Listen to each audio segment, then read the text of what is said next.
We've got 2 speakers left, so like Phil, who's a speech therapist, like lots of us are aspiring to be, so we're very jealous. So yeah, second one. Yeah, hi everyone. I haven't got any slides, so I'm really conscious that my name's up there. Just ignore that. Yeah, thanks for putting the event on. This is really cool. I'm a bit nervous. Okay, so yeah, as Jen said, I'm a speech language therapist. I work for quite a large independent clinic called London Speech Therapy. There's about 20 of us. We work mainly with children. So I work in mainstream schools myself, and I work with some stammerers as well, children and a few adults. Really lucky to work with London Speech Therapy, allow me to really develop my specialism in disfluency now, so quite an exciting time for me. Okay, so on the advert that went out, it said I'm a speech therapist who overcame my stammer, but I think that I might have misled people with that a little bit. I think I still have got a stammer, but I've just learnt to manage it and to deal with it. It might come out a little bit tonight, I'm a bit nervous. So I've just kind of accepted it as part of my speech. And I've just kind of accepted it, and the more I've done that, the more the anxiety's gone down, and that's kind of helped really. So I'm going to say what my stammer was like. So I first noticed it about the age of 7, and it was always public speaking I was terrified of. And we had this thing in school called class assemblies. Class assemblies were these things where you had to stand up as a class in front of the whole school and present on the Egyptians or whatever, about once a year. And I walk into school every day terrified that there was going to be a note on the board, we're having a class assembly, and my heart would be racing, it was terrible. It was fine, but occasionally we'd have to do one. And I'd just be terrified of speaking in public, and occasionally I stammered, but nothing really bad happened. I had to work out a way to deal with it. I think later on, at the age of 10, this is before the internet. A lot of you probably don't remember what it was like for the internet. I had a thing called Encarta, which Encarta was like an encyclopedia on a CD-ROM. Very exciting. So I loaded it up and read about stammering, and there was this thing called choral speech. You probably know about. The stammering really tends to reduce when you're speaking with other people. So I was like, okay, yeah, I'm going to try that. So I always made sure when I was speaking in public, I would make sure it was with somebody else. And I used to go to really mad lengths to ensure this happened. There's one thing I remembered.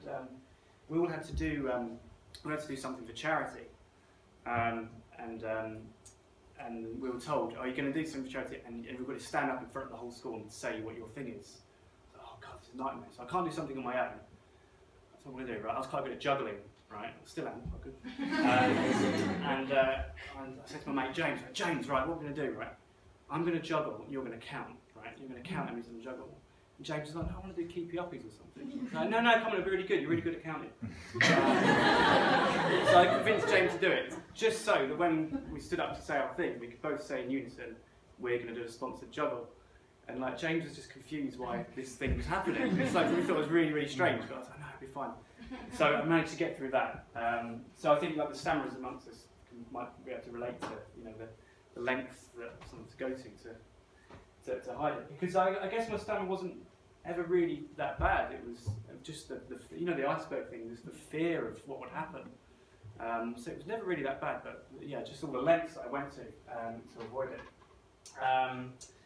And then so how did I deal with that? Something else I found out on this Encarta thing was the cycle of you're anxious, so it makes you stammer, and then you stammer, so you're anxious. It kind of feeds itself. So I realised, okay, I've got to cut one of those things out. I'm not going to cut the stammer out. I'll cut the anxiety. I wasn't sure how to do that. Luckily, what happened for me, I think it was the opposite to what happened to you, Rory. You said that going to secondary school is harder for you. It was actually quite, it made it quite easy for me because, that awful word we hear all the time, banter, that was our currency in the playground essentially. And I had spots and a stutter, that was my thing. I'd talk and I'd stutter, and everyone would Phil's stuttering, and then just take the mick out of each other. And but it was it was how people dealt with each other, and it was I kind of grew to quite enjoy it. So if people took the mick out of my stammer, I was like, okay, yeah, fine, we're all having a go at each other. And then I stopped being anxious about it, and it just kind of went really at the age of 12. I wouldn't say it's gone. You know, I still have quite disfluent days. With certain people, I stammer in front of my dad for some reason. Talk about politics, and I'll just, block an awful lot. So what can I say about next? Yeah, so about how I got into speech therapy. So, another thing. Rory said you had trouble with vowels. It was the opposite for me. So I really used to struggle with plosives. So I'd always try and go for a vowel sound on the plosive. But from a very young age, I was thinking about what are these? That's a long sound, isn't it? And a that's a short sound. I didn't really understand. I wanted to know, so I went into a linguistics degree. Best way to find out.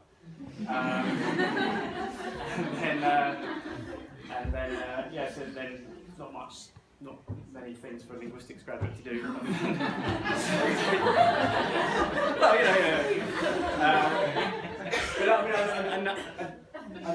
I never received speech therapy as a kid. But I was always kind of aware that there's this thing called speech therapy, so I always had in the back of my mind, maybe I'll do that.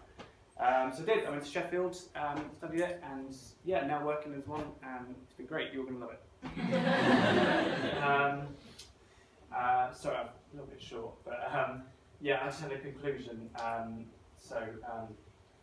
think, like, for some people, overcoming your stammer might be the aim, and that's cool. But it doesn't have to be something to be overcome. It can be sort of managed and lived with, and I think we all have our own imperfections and things. So I think learning to live with mine sort of helped. And this is something I really work with with my younger stammers, with children I work with. We always talk about, you've got bumpy speech, and then we'll acknowledge it when they have a bump. And my aim is to take the anxiety out of it, and we'll make sure I talk to their teachers and say, look, it's something that can be acknowledged, it's fine. I don't want the kids I work with to have all these covert behaviours that I had, So just making it more open. So I was going to say, like, events like this, raising awareness, I think that's really important in making it something that can be talked about openly and not have people kind of suffer in silence, really. Yes, that's it. Sorry, it's a bit short, but thanks for listening.